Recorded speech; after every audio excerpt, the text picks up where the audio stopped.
예, 14쪽을 보시면 처음인데 법률행위 총칙 이렇게 나와 있죠. 1번에 보시면 법률관계, 2번에 인간관계 나왔는데 시험하고는 상관없는 거예요. 그냥 기초과정이니까 확인 차원에서 보는 거고, 사회가 유지되기 위해서는 규칙이라는 게 필요할 수밖에 없죠. 만약에 혼자 사는 세상이면 뭐 마음대로 살면 되는데, 그러니까 모여 살다 보니까 규범이 필요한데, 이 사회를 지탱해 나가는 일반적인 규범이 바로 도덕 규범이 있고요. 그리고 관습적인 규범도 있고, 그리고 뭐 종교적인 규범도 있습니다. 그러니까 이런 규범들이 사회를 지탱해 나가는데, 근데 이제 문제는 이런 규범들을 위반했을 때 법이 강제할 수 있는 힘은 없죠. 예를 들어 도덕을 지키지 않았다고 해서 강제 집행하거나 이런 거 할 수 없잖아요. 예를 들어 관습 규범도 마찬가지. 그러니까 우리가 보통 이제 관습상으로 이런 이제 학원에서 수업을 듣게 되면 핸드폰은 진동으로 하거나 무음으로 하는 게 관습적인 규범이에요. 근데 이제 수업하다 보면 수시로 때레랭 때레랭 소리 나요? 그럼 그거 어떻게 해요? 압류해가지고 강제 경매 할 수 있나요? 안 되잖아요, 그렇죠? 이건 강제성이 없어요. 그러니까 사회가 유지되기 위해서 부득이하게 강제성을 갖는 규범이 필요한데, 그 규범이 바로 법 규범이에요. 법. 그러니까 법이라는 것은 소위 최소한의 도덕이다, 이런 말을 써요. 그러면 우리가 생활하는 관계를 보면 크게 인간관계가 지금 나왔고요, 법률관계가 나와 있어요. 그럼 인간관계와 법률관계의 차이점은, 인간관계는 권리 의무라는 말이 나올 수가 없고요, 법률관계라는 것은 당사자 사이에 권리 의무 관계가 발생이 돼요. 그럼 뭐 쉽게 생각하면, 예를 들어 오늘 저녁에 친구가 저녁 사겠다고 만나자고 했는데 갔더니 바람 맞았어요. 인간관계, 법률관계? 인간관계죠, 그렇죠? 그럼 예를 들어서 제가 지금 여기서 수업을 하고 있잖아요.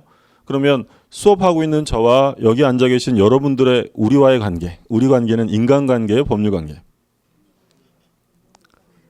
처음 만났는데 또 법률관계라면 너무 딱딱하지만, 근데 제가 뭐 개인적으로 인사하고 안부 묻고 이러면 인간관계지만, 제가 여기서 수업을 하고 있는 이상 법률관계가 되겠죠. 왜냐하면 여러분들은 어떤 권리가 있다고 했어요? 강의 청구권이 있어요. 수강권이 있잖아요. 저는 강의를 해야 될 의무가 있는 거고. 근데 제가 오늘 이렇게 하고 그냥 집에 가버렸고요, 다음 주에 왔더니 휴강 써 있어요. 그 다음 주에 왔더니 종강 써 있어요. 네. 그러면 제가 의무를 이행하지 않은 거잖아요. 그럼 여러분들 어떻게 하시겠어요? 채권이니까 저를 잡아다가 시킬 수는 없잖아요. 그럼 어떻게 해야 돼요? 손해배상을 청구하셔야죠. 저한테 하시면 안 돼요. 저를 그런 눈빛으로 보지 마시고 어디다 가는 거예요? 학원 측에다. 그럼 학원은 저와의 계약 관계에 따라서 저에게 또 책임을 묻겠죠. 그런 관계가 바로 법률 관계다라는 거예요. 그러니까 첫 시간에 항상 이런 얘기 드리는데, 몇 년 전에 제가 TV를 봤는데 법률 프로그램이었어요. 그때 당시 솔로몬의 선택인가 뭐 이런 거였는데, 거기 어떤 사연이 나왔냐면, 어떤 회사를 다니는 여직원이 있었는데, 이 여직원이 응모를 했는데 해외 연말 무료 여행에 당첨이 된 거예요. 그래서 당첨이 돼서 10일간 해외 무료 여행을 갈 수 있어요. 기분 좋아라 하고 있는데, 근데 이제 그 회사에서 자기가 평소에 좋아하던 남자 직원이 데이트 신청을 한 거예요. 고민이 생겼어요. 남자냐 해외여행이냐. 근데 이 여자는 남자를 선택했어요. 잘못한 거지. 남자를 선택하고 약속 장소에 나갔는데 그 남자가 나오지 않았습니다. 그러자 이 여자가 그 남자를 상대로 손해배상을 청구합니다. 너 때문에 해외여행 못 갔다. 자, 그럼 이 남자는 손해배상을 해야 될까요? 안 해야 될까요? 이게 만약에 법률관계라면 해야 되는 거예요. 근데 이게 인간관계이기 때문에 그런 의무가 없는 거예요. 그래서 법률관계라는 것은 당사자 사이에 권리 의무가 나타나는 권리 의무 관계. 인간관계는 말 그대로 인간적으로 해결하면 되는 거고, 물론 이제 중간 단계로 호의 관계 이런 게 있는데 그건 뭐 시험하고 상관없는 거니까 봐두시고, 그럼 우리가 앞으로 공부할 건 당연히 뭐만 공부하는 거야? 요것만 하는 거였죠. 인간관계가 아니라 법률관계를 가지고 공부를 한다라는 거죠. 그래서 인간관계, 법률관계 나와 있는데 그 개념만 간단히 보시면 되고, 자, 이제 오른쪽에 보면 법률행위의 의의가 나와요. 법률행위. 그리고 첫 번째가 그게 바로 사적 자치의 실현 수단이다라고 되어 있고, 두 번째는 법률행위와 의사표시와의 관계를 적고 있습니다. 자, 그럼 어떤 개념이냐면,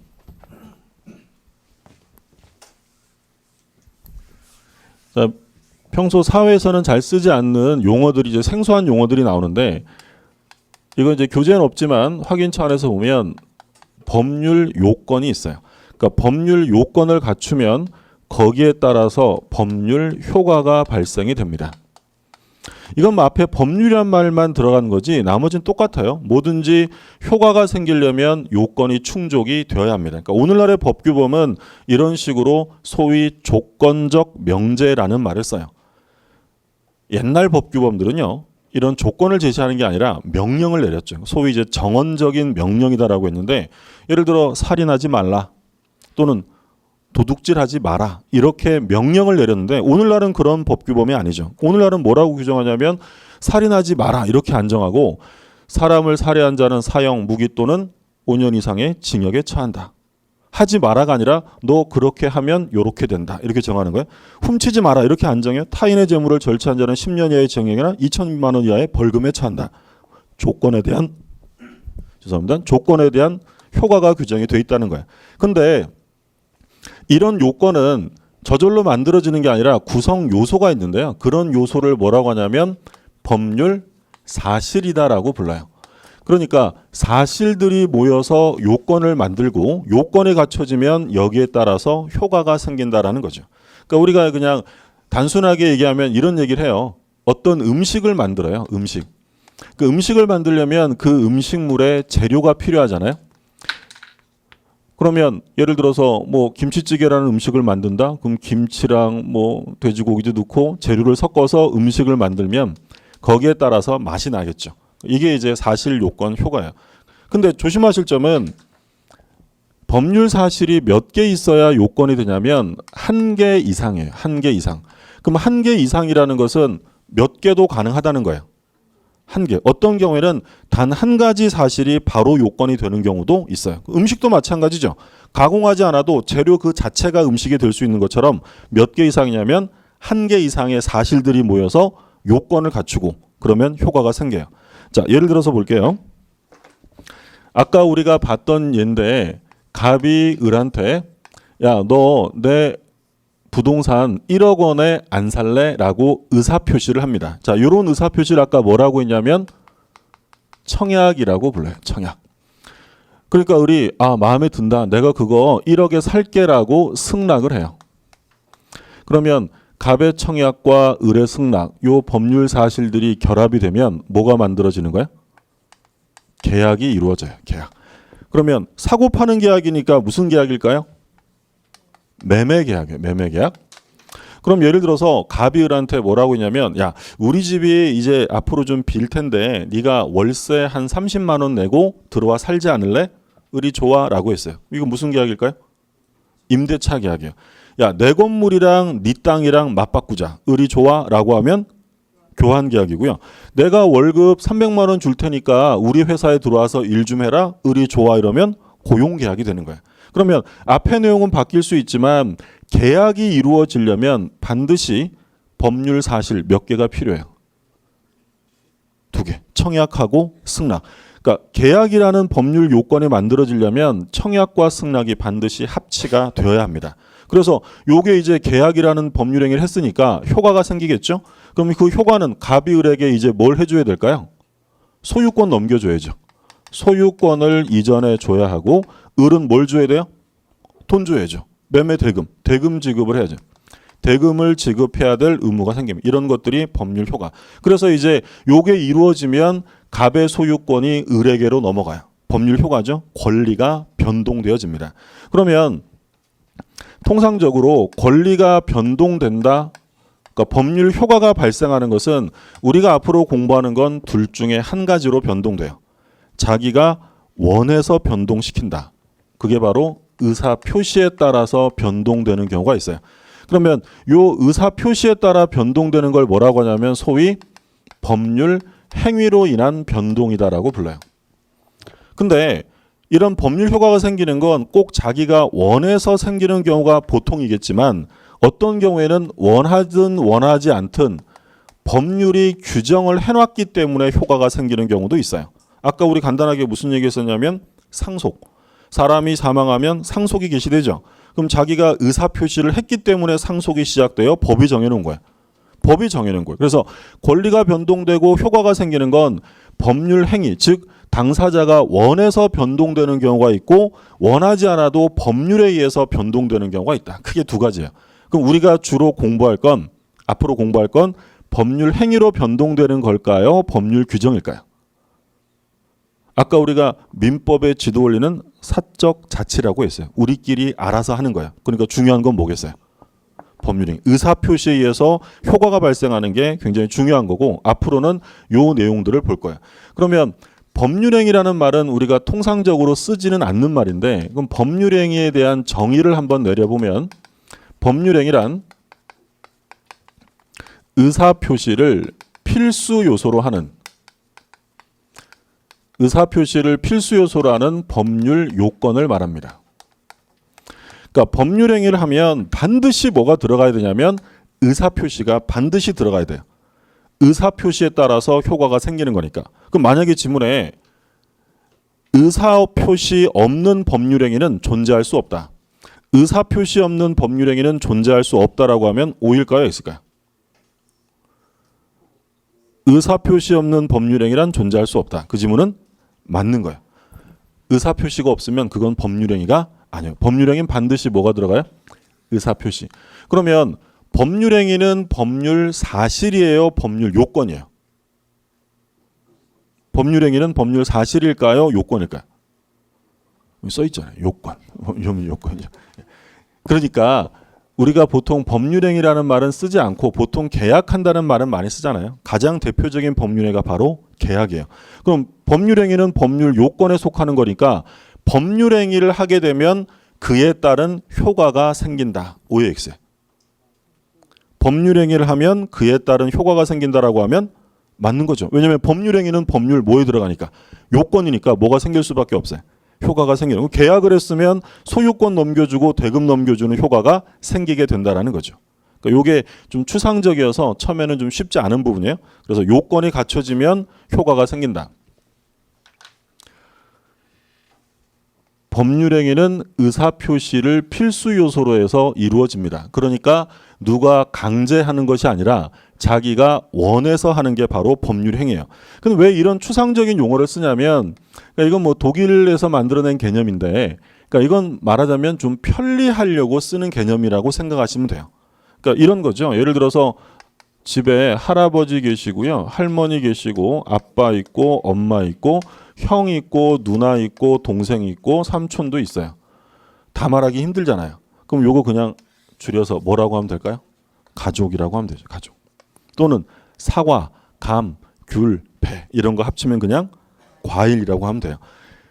계약도 아까 말씀드린 것처럼 우리 민법이 정하는 계약만 15개고요. 새로운 계약을 당사자가 만들어낼 수도 있어요. 그 수많은 것들을 일일이 열거할 수 없기 때문에 그걸 통칭하는 개념으로 뭐라고 불렀냐면 법률 행위라고 부르는 거예요. 근데 이 법률 행위들은 다 공통적인 게 반드시 뭐가 들어가 있다는 거예요. 의사표시. 내가 원해서 하는 것이다. 그러니까 의사표시에 따라서 효과가 발생되기 때문에 이 법률 행위를 뭐라고 부르기도 하냐면 이 법률 행위는 사적 자치의 실현 수단이 된다라는 말을 써요. 그러니까 사적 자치는 개인들끼리 알아서 하는 거잖아요. 그걸 실현시킬 수 있는 가장 중요한 수단이 바로 뭐냐면 법률 행위예요. 왜 법률 행위겠어요? 법률 행위는 무엇에 의해서 효과가 생기니까? 의사표시. 내가 원해서 만들어내는 것이기 때문에 법률 행위는 사적 자치의 실현 수단이다라는 말을 쓰고요. 그럼 만약에 법률 행위를 했는데 의사표시에 하자가 있어요. 그러면 요 의사표시의 하자가 법률행위에 영향을 미치지 않을 수도 있을까요? 반드시 미칠까요? 반드시 미쳐요. 의사표시의 하자는 곧바로 법률행위의 하자로 이어질 수밖에 없다. 왜냐하면 법률행위에서 제일 중요한 게 뭐라고요? 의사표시. 그럼 의사표시가 하자가 있다면 당연히 법률행위도 하자다. 자동차가 있으면 자동차에서 제일 중요한 게 예를 들어 엔진이에요. 그럼 엔진이 고장난 거면 결국 뭐가 고장난 거예요? 자동차가 고장난 거예요. 의사표시에 하자가 있으면 당연히 법률행위도 하자가 있을 수밖에 없다. 근데 여기서 오해하시면 안 되는 건 그러면 법률행위랑 의사표시는 같은 말이다 라고 하면 될까요? 안 될까요? 그건 아니에요. 같은 말은 필수 요소라는 것이지 이퀄 개념은 아니죠. 왜냐하면 의사표시는 법률 사실이에요, 요건이에요? 의사표시는. 자, 여기서 다시 보세요. 자, 계약이 법률 행위, 이게 법률 요건이죠. 그럼 계약을 구성하는 의사표시가 뭐야? 청약과 승낙. 그럼 요 청약이나 승낙은 요건일까요, 사실일까요? 사실이에요. 그럼 만약에 청약만 했어요. 청약만 한 상태면 법률 효과가 생겨요, 안 생겨요? 생길 게 없잖아요. 승낙까지 이루어져야 법률 행위가 돼요. 그러니까 여기서 청약과 승낙이라는 의사표시는 바로 법률 사실인 거고, 이게 결합된 게 바로 법률 요건이다라는 거죠. 그래서 지금 보시는 것처럼 얘는 법률 사실, 필수 요소로 들어가는 사실이고, 얘는 법률 요건이에요. 이퀄 개념은 아니다. 그래서 법률행위란 의사표시 이외에 또 다른 사실 플러스 알파가 요구되는 경우도 있다라는 거예요. 가장 대표적으로 들은 예가 혼인. 혼인은 법률 행위일까요, 아닐까요? 혼인은 법률 행위일까요, 아닐까요? 안 하고 싶은데 법률이 정해서 어쩔 수 없이 해요. 하고 싶어서요. 할 때는 하고 싶어서 하잖아요, 그죠? 갑이 을한테 결혼 좀 해주시면 안 돼요? 라고 의사표시를 합니다. 그게 뭐예요? 우리가 흔히 청혼이라고 하잖아요. 청혼이라는 게 바로 혼인의 뭐예요? 청약이에요.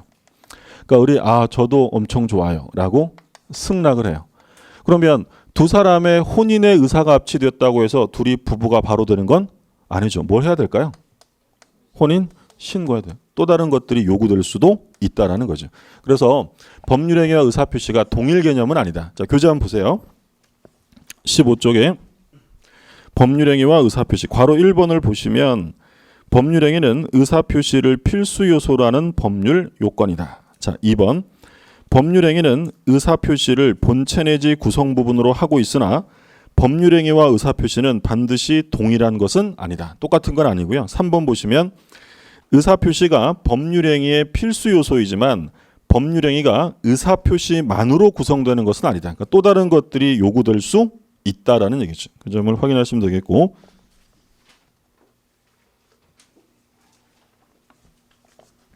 자, 그러면 법률행위에서 가장 대표적인 게 계약인데 다음 페이지에 보면 법률행위의 종류가 나와 있어요. 1번에 뭐가 나와 있냐면 단독행위, 2번에 계약, 3번에 합동행위. 여기서 중요한 건 두 가지, 계약과 단독행위가 중요합니다.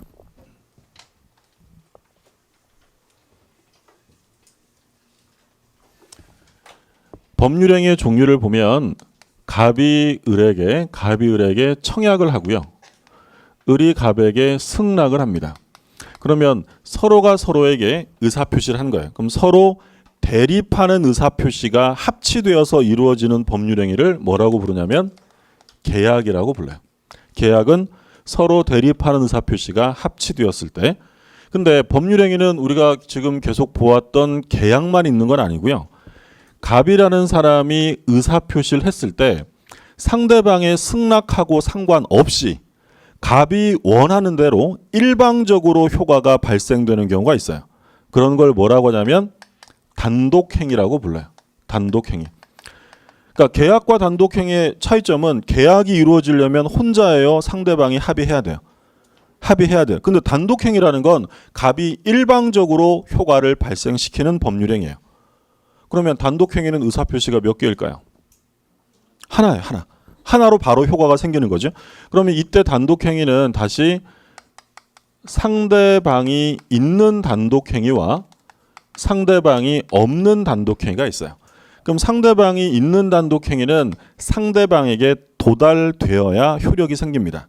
뭐 어떤 게 있냐면 취소, 철회, 동의, 추인, 해제, 해지, 뭐 채무 면제, 뭐 상계, 뭐 이런 것들이 있어요. 외우실 필요 없어요. 나중 되면 그냥 알게 돼요. 상대방 없는 단독행위는 세 가지가 있어요. 유언, 유증, 그리고 재단법인 설립행위,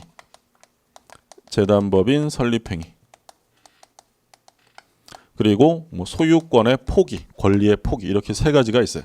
자, 그러면 상대방이 있는 단독행위를 외우실래요? 없는 걸 외우실래요? 없는 거 세 개만 외우시면 나머지는 다 상대방 있는 거예요. 그래서 요거 그냥 머리 글자 따서 유재포 유제포라고 그냥 외우세요. 유제포, 뭐 유재석도 포기했다, 뭐 이렇게 외우기도 하고. 요건 상대방 없는 단독행위. 그러니까 상대방 없는 단독행위라는 건 뭐냐면 상대방에게 도달될 필요가 없는 거예요. 도달되지 않아도 효력이 생길 수 있는 게 바로 상대방 없는 단독행위다. 자, 간단하게 하나 또 볼게요. 갑이 있는데 을하고 갑하고 매매 계약을 했어요. 매매 계약. 근데 이 매매 계약이 정상적으로 이루어진 게 아니라 을이 갑에게 사기를 치거나 또는 협박을 했어요. 그럼 사기나 협박을 당해서 매매 계약을 했다면 갑이 정상적 의사 표시를 한 게 아니죠. 그럼 이 경우에 이 갑이라는 사람은 뭘 할 수 있냐면 사기 강박에 의한 의사 표시를 뭐 할 수 있냐면 취소할 수 있어요. 취소. 자, 그러면 사기당한 갑이 얘한테 취소를 하게 되면 을이 승낙을 해야 취소가 될까요? 일방적으로 하는 걸까요? 일방적으로 하는 거예요. 이게 뭐라고요? 단독행위예요. 단독행위는 얘 승낙이 필요 없이 일방적으로 할 수 있다. 그럼 요건 상대방 있는 단독행위일까요? 없는 단독행위일까요? 상대방 얘한테 도달돼야 효력이 생겨요. 근데 유언, 유증, 재단법인 설립행위 포기는 상대방 없는 단독행위에 속합니다. 유언은 공식적인 시험 범위는 아니에요. 개념만 아시면 돼요. 우리가 보통 이제 TV나 이런 데서 많이 나오는 건 어떤 게 있냐면 어떤 분이 이렇게 돌아가시기 전에 이렇게 병상에 누우셔가지고요. 애들을 불러요. 큰애, 둘째 딸, 막내 아들. 불러서 뭐라고 하시냐면 야, 큰애야, 너는 앞으로 할 일도 많고 그간 고생이 많았으니 요 강남역에 있는 그 20층짜리 건물은 네가 가져라. 그거 아이고 내 하나밖에 없는 예쁜 딸 저 역삼역에 있는 토지 200평지 너 갖고 막내는 말이나 잘 들어 이러면서 읍대요. 이거 유언일까요, 아닐까요? 꼭 보면 상대방 있는 행위 같잖아요. 근데 이건 유언이 아니에요. 유언이라는 건 반드시 방식을 지켜야 돼요. 방식을. 그러니까 방식을 지켜야만 하는 법률 행위를 뭐라고 하냐면 요식행위라고 불러요. 어려운 말 아니에요? 방식을 뭐 한다는 거예요? 요구한다는 거예요. 방식이 필요하다. 그래서 우리 시험범위는 아니지만 유언을 할 때는 자필 증서나 비밀 증서, 녹음 증서, 뭐 공정 증서 이렇게 5가지 방식을 법률이 정해놨어요. 그럼 그 방식에 맞지 않는 유언은 효력이 인정될 수 없다라는 거예요. 그런 행위를 뭐라고 해요? 요식행위라고 해요. 그 유명한 사건이 있었죠. 4년 전인가요? 3년 전인가요? 어떤 분이 돌아가셨어요. 돌아가셨는데 그분의 은행 개인금고에서 이제 한 장의 유언서가 발견되는데 거기에 뭐라고 돼 있었냐면 그분이 이제 재력가였는데 100억 원이 그때 넘었어요. 100억 원이 넘는 돈을 대학교에 기부하겠다고. 이게 연대였는데 연대에 기부하겠다라고 하셨어요. 근데 이제 문제는 뭐냐면 자필 증서, 자기 필체로 쓰는 거죠. 자필 증서에 의한 유언은 마지막에 인적 사항과 반드시 서명 날인을 하도록 규정이 돼 있어요. 법률에. 근데 문제는 이 유언서가 발견됐는데 서명 날인이 돼 있질 않은 거예요. 다툼이 생겼겠죠. 학교에서 뭐라고 하냐면 봐라, 이게 없어도 그분이 쓴 거고 그분의 의사가 드러나 있으니 우리 학교로 100억 달라. 상속인은 뭐라고요? 뭔 소리야, 못 주지, 이게 없는데. 결국 대법원까지 갔어요. 자, 대법원에서 학교가 이겼을까요? 상속인이 이겼을까요? 상속인이 이겼어요. 왜냐하면 유언은 요식행위이기 때문에 방식을 지키지 않은 이런 행위는 인정해 줄 수 없다라는 거예요. 그러면 우리가 공부하는 계약, 우리 시험범위에 들어가는 계약은 전부 다 요식행위가 아니에요. 그럼 요식행위가 아닌 걸 뭐라고 부르겠어요? 불요식이라고 불러요. 우리 예를 들어 매매계약을 해요. 매매계약. 보통 매매계약하면 뭐 써요? 계약서 쓰죠. 그럼 계약서를 써야 계약이 성립할까요? 안 써도 될까요? 만약에 계약서를 써야 성립하면 요식행위가 되는 거예요. 방식이 필요한 거죠? 필요 없어요. 계약서를 쓰는 건 나중에 입증 문제 때문에 쓰는 거지 계약서를 쓰지 않아도 뭐만 있으면 계약은 성립하냐면 청약과 승낙만 있으면 돼요. 바꿔서 얘기하면 구두계약은 계약이 아니에요. 계약이에요. 구두계약도 계약. 청약과 승낙만 있으면 되고 그래서 우리가 공부하는 계약들은 당연히 재산법상의 행위의 경우에는 불요식이에요. 근데 요 유언이라는 건 재산상의 행위일까요? 신분행위일까요? 가족법상 행위일까요? 유언이라는 건 보통 요건 우리 가족법에서 규정을 해요. 그래서 혼인, 이혼, 입양 이런 가족법상의 행위는 신중한 의사결정을 요구하기 때문에 어떤 행위로 뒀냐면 전부 다 요식행위로 둔 거예요. 요식행위. 그러면 이 유언이나 유증이라는 건 뭐냐면 유언으로 증여하는 거예요. 내가 죽으면 내 친구에게 내가 가지고 있는 건물을 주겠다. 이게 바로 유증이에요. 그럼 이 유언이나 유증은 상대방에게 도달되어야 효력이 생길까요? 필요 없을까요? 필요 없는 거예요. 만약에 유언이나 유증이 상대방에게 도달되어야 효력이 생긴다 이러면 오히려 사회적 문제가 될 수 있어요. 유언자의 생명이 더 짧아질 수도 있는 거예요. 무시무시한 얘기지만 분위기 왜 이래? 농담한 거예요, 그죠? 예. 무슨 말인지 아시죠? 그러니까 도달 같은 건 필요 없고요. 재단법인 설립행위가 있어요. 자, 사람이 있으면 사람은 크게 두 종류가 있어요. 법에서 사람은 우리 같은 사람, 피가 흐르고 호흡하는 사람을 자연인이라고 부르고요. 그리고 법에서는 어떤 단체에다가 인격을 부여하는 경우가 있는데 그걸 법인이라고 불러요. 그럼 우리 같은 자연인, 우리 같은 사람은 언제부터 사람으로 인정이 될까요? 태어나면. 그렇죠? 태어나면 그때부터 자연이에요. 학설은 대립합니다. 학설은 진통설이 있어요. 진통설. 엄마가 5분 단위로 개방진통과 압박진통을 느끼면 그때부터 사람이다. 1설이고요. 2설은 아이가 모체로부터 엄마한테부터 일부라도 나오면 사람이다. 일부 노출설이에요. 아니다. 완전히 나와야 사람이다. 전부 노출설이 있어요. 이것도 아니다. 전부 나와서 탯줄을 끊고 혼자 숨 쉬어야 사람이다. 독립호흡설이 있어요. 학설이 이렇게 대립하는 거예요? 그러면 학설이 대립하면 결국 분쟁이 생기면 어디서 결정을 할까요? 법원에서 판결하겠죠. 그걸 판례 입장이라고 할 거예요. 우리 판례는 전부 노출설을 취해요. 이게 시험에 나와서 보는 게 아니고요. 지금 이걸 쭉 적은 이유는 뭐냐면 우리가 앞으로 어떤 말을 많이 듣게 되냐면 다수설이다라는 말을 많이 쓰고 또는 소수설 이런 말 써요. 그러니까 다수설, 소수설 이런 말 쓰는데 그러면 우리 시험이라는 것은 결국 민법 조문 해석이에요. 근데 조문이라는 건 아주 자세하고 길게 되어 있을까요? 간략하게 되어 있을까요? 당연히 짧게 되어 있어요. 그럼 짧게 되어 있으면 그것이 어떤 의미인지 민법 학자들이 견해를 제시하겠죠. 그러면 그 견해를 제시한 학자들 중에서 다수의 학자들이 지지하고 있는 학설을 뭐라고 해요? 다수설이라고 해요. 근데 사람 생각이 다 똑같을 수 없잖아요. 그러면 일부 소수 견해를 주장하는 사람들은 소설. 근데 완전히 많은 학자들이 주장하면 통설이다라는 말을 쓰기도 해요. 통설. 근데 이건 학설의 입장일 뿐이고 결국 실무적으로는 재판 가야 되잖아요. 그럼 재판 가면 학설을 이렇게 제시할 때 판례 입장이 나오겠죠. 판례 입장. 그래서 앞으로 이렇게 판례 판자 하나만 쓸 거예요. 판례 입장. 그러면 이 판례가 다수설을 취할 수도 있고요. 소설을 취할 수도 있고 법원의 독자적 견해를 낼 수도 있는 거예요. 근데 우리 시험은 다수설, 소수설, 판례 중에서 어떤 걸 알아야 될까요? 이것만 알면 돼요.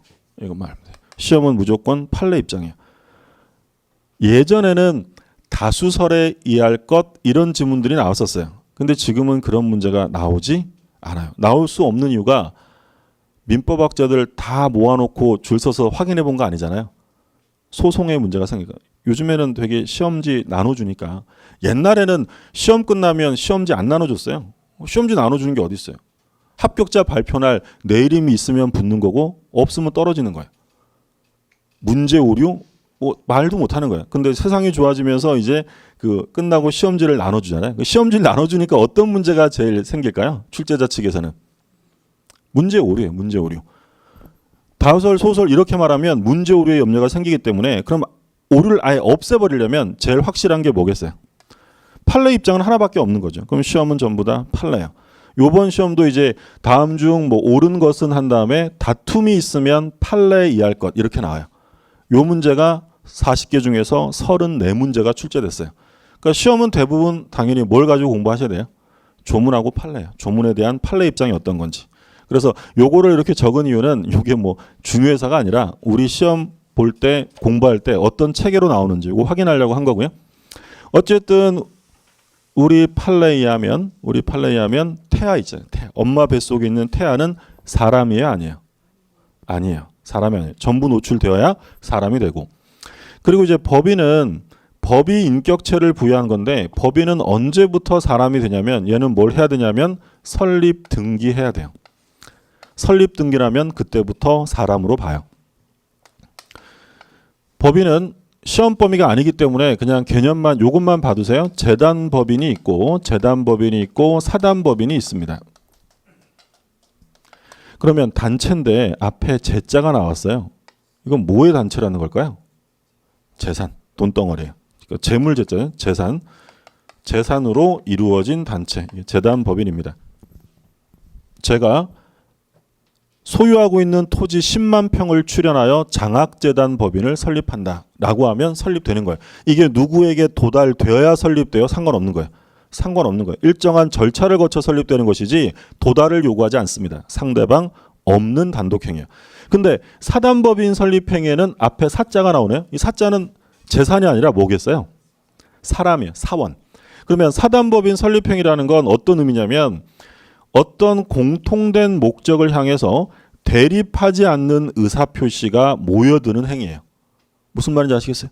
그러니까 어떤 단체를 만들려면 그 단체의 뜻을 같이 하는 뭐가 핵심이라고요? 사람. 그럼 사람들이 모여들어야 되잖아요. 요걸 뭐라고 하냐면 합동행위라고 해요. 그러니까 어떤 목적을 향해서 대립하지 않는 의사표시가 평행적, 구심적으로 모여드는 이런 행위를 합동행위라고 불러요. 합동행위는 중요하진 않은데 세 가지로 나눈 거예요. 합동행위는 대표적으로 뭐가 있다고요? 사단법인 설립행위. 사람이 본체가 되는. 자, 그리고 포기는 뭐 설명드릴 내용 없죠. 소유권을 포기한다. 뭐 상대방에게 도달되고 말고 이럴 게 없어요. 그래서 상대방 없는 단독행위는 유, 재, 포. 세 가지가 있고 나머지 것들은 뒷부분에서 다 나올 내용인데 얘들은 상대방 있는 단독행위가 됩니다. 두 가지 개념 이해되셨어요? 계약은요. 계약은 반드시 뭐가 있어야 돼요? 청약과 승낙. 그러니까 상대방이 합의해 줘야 돼요. 근데 단독행위는 합의가 필요해요? 일방적으로 하는 거예요? 일방적으로. 그럼 누구한테 불리할 수밖에 없을까요? 그렇죠. 그러니까 우리가 이제 갑이 을에게 의사표시를 합니다. 이 의사표시하는 사람을 뭐라고 부르냐면 표의자라고 불러요. 표의자. 그러니까 의사를 뭐 하는 사람이에요? 표시한 사람이죠. 근데 이제 민법이 개정되면 전부 다 의사 표시자로 바뀔 거예요. 지금 우리 민법 개정안이 국무회의를 통과했어요. 통과했고 아직 그 상임위원회 계류 중인 것 같은데 이게 이제 계류가 되었다가 본회의를 통과하면 민법이 개정돼요. 대대적인 개정이에요. 민법 1118개 조문 중에서 1000개 조문 가까이 개정이 될 거예요. 근데 이제 개정되는 게 내용이 막 바뀌는 게 아니라 이런 용어를 바꾸는 거예요. 표의자를 뭐라고 바꾸냐면 의사표시자. 근데 국회가 할까요? 그 굉장히 불명확해요. 그렇죠? 요번에 또 국회 임기가 끝나기 때문에 요번 임기 안에 못하면 자동 폐기해요. 어떻게 될지 모르겠는데 일단 용어는 이제 순화시키는 게 뭐 시대의 흐름이니까. 그럼 의사표시자가 을에게 의사표시하면 을은 뭐라고 하냐면 상대방이라고 불러요. 그러니까 표의자와 상대방이죠. 그럼 이 갑이 을에게 취소 단독행위예요. 단독행위를 하면 누구한테 불리할 수밖에 없어요. 당연히 상대방에게 불리할 수밖에 없죠. 그럼 우리가 상식적으로 생각했을 때 계약을 했는데 계약이 마음에 안 든다고 마음대로 취소한다라고 하면 이건 뭐 거래가 완전 깨지잖아요. 그래서 단독행위는 아무 때나 할 수 있는 것이 아니에요. 그러니까 단독행위는 소위 뭐라고 하냐면 법정주의라는 말을 써요. 그러니까 법정주의라는 건 단독행위는 아무 때나 하는 게 아니라 뭐가 있을 때만 법률의 규정이 있을 때만 할 수 있어요. 아까 얘기한 게 사기 강박을 당하면 취소할 수 있다고 했죠. 그럼 이때 취소할 수 있는 건 어디에 나와 있기 때문에? 법률에. 민법 제110조에서 사기 강박에 의한 의사표시는 취소할 수 있다라고 규정했기 때문에 가능한 거예요. 무슨 말인지 아셨죠? 그러니까 여기서는 이제 이해하실 점이 단독행위는 하고 싶다고 막 하는 게 아니라 법률의 규정이 있어야만 한다. 그러면 계약은요. 혼자 해요? 합의가 필요한 거예요. 합의가. 그럼 계약은 법률이 정해놓은 것만 해야 될까요? 합의로 새로운 거 해도 될까요? 얼마든지 상관없어요. 근데 단독행위는 일방적으로 하는 것이기 때문에 반드시 법률에서 인정했을 때만 가능하다라는 얘기죠. 자, 이게 법률행위 종류, 계약, 단독행위, 합동행위인데 이것은 무엇에 따른 분류냐면 의사 표시의 방향과 수에 따른 분류예요. 그러니까 법률행위에서 제일 중요한 게 뭐라고 그랬어요? 의사 표시예요. 그러면 제일 중요한 의사 표시가 서로 대립하는 의사 표시가 합치되어졌을 때 만들어지는 게 계약.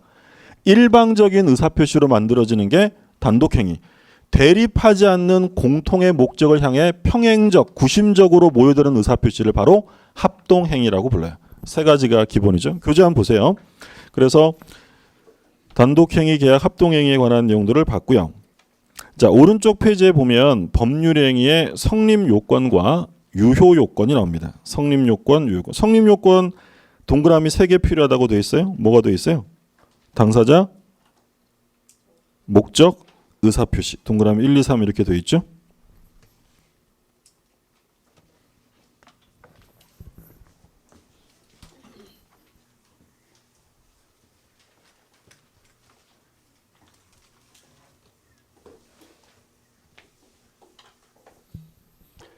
법률행위의 성립 요건. 그러니까 우리가 지금 이제 법률행위 개념을 봤는데, 그럼 이런 법률행위가 성립하기 위해서는 어떤 요건이 필요한가? 세 가지예요. 첫 번째는 당사자가 있어야 되고, 두 번째는 그 목적이 존재해야 되며, 세 번째는 의사표시가 있어야 합니다. 근데 세 가지가 존재한다고 해서 반드시 유효하다는 얘기는 아니에요. 그러니까 성립하기 위한 요건이고, 만약에 유효가 되려면 다시 유효 요건, 효력 요건을 다시 갖춰야만 됩니다. 자, 여기서 보세요. 책 안 보셔도 돼요. 요것만 듣고 그냥 이해만 하시면 돼요. 대충. 성립 요건이 세 가지예요. 근데 만약에 성립 요건을 갖추지 못했습니다. 자, 성립 요건을 갖추지 못하면 그 법률행위는 어떻게 될까요? 여기서 제가 이걸 따로 적은 이유는 법률행위의 성립 요건을 갖추지 못하면 그 법률행위는 불성립합니다. 당연한 얘기를 하고 있죠. 그러니까 제가 이 말을 지금 하는 이유는 무효라고 해서는 안 된다는 거예요. 성립 요건을 못 갖추면 무효가 되는 게 아니라 법률행위가 불성립한다, 또는 법률행위가 부존재한다, 존재하지 않는 거예요. 무효라는 말을 쓰려면 최소한 뭐는 돼야 돼요? 성립은 돼야 돼요. 성립되지 않으면 불성립이고, 성립 요건은 갖췄는데 효력 요건을 못 갖추면 그때 뭐라고 한다고요? 무효라고 하는 거예요. 무슨 말씀인지 아셨죠? 따라서 무효나 취소, 무효나 취소를 논의한다는 건 법률행위가 성립하기 이전이라도 할 수 있어요. 성립된 이후여야 돼요. 성립된 이후에만 무효 취소라는 말을 쓰는 거예요. 그러면 유효 요건이 있는데 당사자가 있으면 법률행위는 성립이 되는데요. 그게 유효하려면 당사자에게 뭐가 있어야 되냐면 능력이 있어야 됩니다. 능력이 있을 것. 자, 두 번째, 목적이 있으면 성립하는데 유효가 되기 위해서는 그 목적이 확정돼야 되고요. 가능해야 되며, 그리고 사회적 타당성, 적법성을 모두 갖춰야 돼요. 적법해야 되고 사회적 타당성을 갖춰야 한다. 세 번째, 의사표시가 있으면 성립하는데 유효하기 위해서는 의사와 표시가 일치되어야 합니다. 그리고 그 의사의 하자가 없어야 한다. 의사의 하자가 없을 것. 이게 유효 요건이에요. 그러니까 성립은 세 가지, 당사자, 목적, 의사표시가 있으면 되고요. 유효하려면 당사자에게 능력이 있어야 되는데, 여기서 말하는 능력이라는 건 세 가지예요. 권리 능력, 의사 능력, 행위 능력이 있어요. 권리 능력, 의사 능력, 행위 능력, 이 세 가지를 갖춰야 완전히 유효가 된다. 자, 권리 능력은 신경 안 써도 돼요. 권리 능력은 사람이면 누구나 가져요. 사람은 출생과 동시에 권리 능력자가 되는 거예요. 아주 어린 애기들 있잖아요. 아주 어린 애기들은 권리 능력이 있다는 거예요, 없다는 거예요? 있다는 거예요. 사람이면 누구나 권리 능력은 있는 거예요. 그러니까 얘는 신경 쓸 필요 없는 거고, 두 번째가 의사 능력이에요. 그러니까 의사 능력이라는 것은 법적으로 사물을 판단할 수 있는 최소한의 기본 능력을 의사 능력이라고 불러요. 근데 의사 능력은 없는 사람들이 있어요. 그런 사람들을 의사 무능력자라고 불러요. 그럼 대표적으로 의사 무능력자는 누가 있냐면 뭐 쉽게 생각하면 누가 의사 능력이 없을까요? 미친 사람, 광인. 미치면 자기가 뭐 하는지 모르잖아요. 또는 술에 만취한 자. 술에 만취해 보셨어요? 다음날 보면 필름 끊겨서 뭐 했는지도 기억도 하나도 안 나고 제정신이 아니다라고 보는 거예요. 또 누가 있냐면 어린 애기들. 그러니까 유아들 있잖아요. 어린 아이들은 자기가 뭘 했는지 모르는 거예요. 그런 걸 뭐라고 하냐면 의사 무능력자. 그럼 의사 무능력자가 제정신이 아닌 상태에서 계약을 했다. 이 효력을 어떻게 볼 거냐? 이것은 무효다라고 해요. 무효. 법률에 규정은 없지만 학설이 일치하여 학설과 판례가 의사 무능력자 법률행위는 무효라고 합니다. 무효. 근데 행위 능력은 흠결되는 사람들이 있는데 이런 사람들을 뭐라고 부를 거냐면 앞으로 제한 능력자라는 말을 쓸 거예요. 행위 능력이 어떻게 되어 있다고요? 제한되어 있다. 이때 제한 능력자는 세 부류가 있어요. 미성년자가 있고 그리고 피한정 후견인이 있어요. 피한정 후견인 그리고 피성년 후견인이 있습니다. 요 세 가지 제한 능력자라고 하는데 그러니까 미성년자는 잘 아시죠? 몇 살 미만이면 미성년자예요? 만 19세 미만. 만 19세 미만의 자를 미성년자라고 불러요. 당연히 이것은 생물학적 기준이고요. 피한정 후견인, 피성년 후견인이 있는데 요걸 우리가 종전에는 뭐라고 썼냐면 한정치산자라는 말을 썼고요. 피성년 후견인을 금치산자라고 불렀어요. 근데 이제 민법이 개정되면서 용어를 바꾼 거야. 근데 다른 부속 법률들은 아직도 한정치산자, 금치산자라는 용어를 쓰는 것도 있어요. 개념만 봐두시면 돼요. 근데 옛날 용어가 이해하긴 쉬웠어요. 치산이라는 건 뭐야? 치산. 재산을 다루는 거야. 그럼 한정치산자는 재산 다루는 걸 뭐 했어요? 한정시킨 사람이고요. 금치산자는 재산 다루는 걸 어떻게 한 거예요? 금지시킨 사람이에요. 그럼 누가 더 상태가 안 좋은 거예요? 얘가 더 안 좋은 거죠. 그래서 구체적인 시험 범위가 아니기 때문에 그냥 뭐라고만 이해하시면 되냐면 피한정 후견인과 피성년 후견인 중에서 누가 더 상태가 안 좋아요? 피성년. 순서가 이렇게 되어 있는 거예요.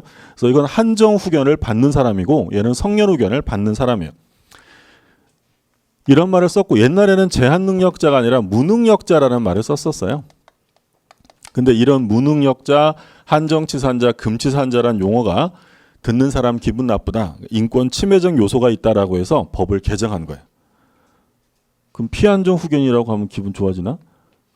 실제로는 같아요. 그죠? 근데 용어가 바뀌었으니까 용어만 구별하시면 돼요. 그러니까 얘네들을 공통적으로 뭐라고 부르냐면 제한 능력자라고 불러요. 그런데 이 제한 능력자가 법률행위를 하면 이건 뭐로 인정하냐면 이건 무효가 아니라 취소할 수 있다라고 되어 있어요. 취소할 수 있다. 그러면 제한 능력자가 취소를 할 수 있는 이유는 어디에 있기 때문일까요? 취소는 단독행위잖아요. 그럼 단독행위는 자기 마음대로 하는 게 아니라 언제 한다고 했어요? 법률 규정이 있어야 돼요. 그러면 요 제한 능력자가 취소할 수 있다는 건 어디에 규정되어 있기 때문이에요. 법률. 그럼 우리가 취소할 수 있는 거 아까 언제 취소할 수 있다고 했죠? 하나 나왔던 거. 사기 강박. 사기나 강박을 당하면 취소할 수 있다라고 규정되어 있다고 했죠. 그리고 제한 능력자도 취소할 수 있다라고 규정되어 있기 때문에 취소가 가능한 거예요. 그러면 무효와 취소는 같은 말일까요? 다른 말일까요? 다른 거예요. 무효라는 건 뭐냐면 자, 무효라는 건 일단 법률행위가 성립했을까요? 성립하지 않았을까요? 성립했어야 돼요. 성립 안 하면 불성립이라고 했어요. 일단 성립은 되었는데 무효라는 것은 처음부터 효력이 없는 것을 무효라고 불러요. 자, 그런데 취소라는 것은요. 취소를 아직 안 했어요. 물론 취소도 당연히 성립은 됐어야겠죠. 취소를 아직 안 하고 있으면 현재 유효일까요? 무효일까요? 취소를 아직 안 하고 있으면. 현재는 유효해요. 그런데 취소권자가 예를 들어 사기당한 사람이 그 법률행위를 취소하면 효력이 없어지겠죠. 자, 그러면 취소를 안 하고 있으니까 현재 불확정적으로 유효한 상태인데 취소권자가 법률행위를 취소합니다. 꼭 기억하실 점은 취소하면 취소 시부터 효력이 없어질까요? 처음부터 없어질까요? 처음부터 없던 일이 되는 거예요. 그러니까 이걸 우리가 뭐라고 하냐면 소급효가 있다라고 말해요. 소급효. 소급이라는 건 거슬러 올라간다는 얘기죠. 그래서 취소를 하면 그때부터 효력을 상실하는 게 아니라 언제부터냐면 처음부터. 취소는 뭐가 있어요? 소급효가 있다. 자, 우리 시험에 이렇게 나왔어요. 법률행위를 취소하면 그때로부터 효력은 상실된다. OX예요. 법률행위를 취소하면 그때로부터 효력이 상실된다라고 하면 틀려요. 언제부터라고 해야 돼요? 처음부터. 소급효가 있다라는 얘기죠. 소급효. 그럼 결국에는 취소를 하고 나면 뭐랑 같아질까요? 무효랑 같아지는 거예요. 취소를 하고 나면 결국 무효가 되는 거죠. 자, 능력과 관련되어서 의사무능력자 행위는 무효고 제한능력자 행위는 취소인데 여기서 능력과 관련되는 무효 취소는 소위 절대적인 효력을 갖는다라고 해요. 절대적이다. 그럼 절대적이라는 것은 상대방에게만 주장할 수 있다는 거예요? 어느 누구한테나 할 수 있다는 거예요? 어느 누구한테나. 그럼 절대적이라고 한다면 제3자가 보호받을 수 있다는 겁니까? 없다는 겁니까? 당사자가 계약을 했는데 예를 들어서 의사무능력을 이유로 무효, 제한능력을 이유로 취소가 되면 상대방만 권리를 취득 못할까요? 제3자도 못할까요? 못하는 거예요. 그래서 절대적인 효력이라는 것은 제3자가 보호될 수 없음을 의미합니다. 자, 예를 들어서 하나 볼게요. 갑이 있고 을이 있는데 갑과 을이 매매 계약을 했어요. 그래서 갑이 을에게 부동산을 넘겼고 을은 다시 병에게 팔아서 병이 소유권을 이전받은 상태예요. 그러니까 현재 소유자는 누구로 돼 있냐면 병으로 돼 있어요. 근데 나중에 봤더니 갑이 18살의 미성년자입니다. 그럼 요 미성년자가 법률 규정에 의해서 뭐 할 수 있어요? 계약을 취소는 을에게 할까요? 병한테 할까요? 취소는 얘랑 계약했잖아요. 그러니까 취소는 언제나 법률행위 한 사람하고 얘한테 취소를 합니다. 그러면 이 병이라는 사람이 소유권을 계속 가질 수 있는지 아니면 갑이 가져올 수 있는지 이게 문제겠죠. 병을 보호하겠다는 거예요? 갑을 보호하겠다는 거예요?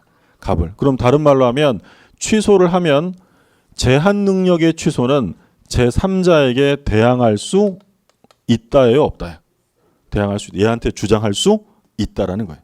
무슨 말인지 아셨죠? 그럼 만약에 이 병이라는 사람이 이게 미성년자 부동산인 걸 모르고 샀을 수도 있죠.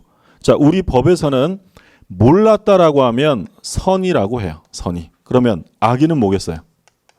알았다는 거예요. 우리가 사회적으로는 선이라고 하면 좋은 뜻, 악이면 나쁜 뜻 이런 의미지만 법에서는 선이라고 하면 일정한 사실을 몰랐던 걸 선이라 하고 악이라고 하면 어떤 사실을 안 거예요.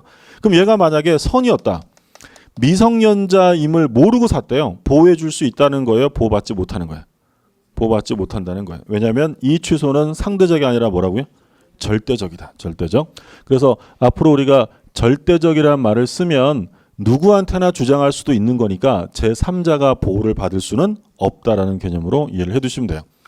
근데 능력은요. 이게 끝이에요. 능력은 우리 시험 범위가 아니기 때문에 정규 과정 들어가도 이거 이상으로 공부하지 않아요. 세 개가 다요. 권리 능력, 의사 능력, 행위 능력이 있는데 의사 무능력자가 법률행위하면 뭐라고요?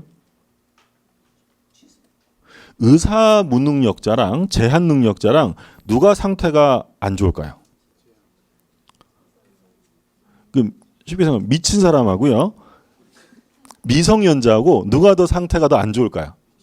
미친 사람이죠. 그럼 의사 무능력자랑 제한 능력자랑 누가 더 안 좋은 거예요?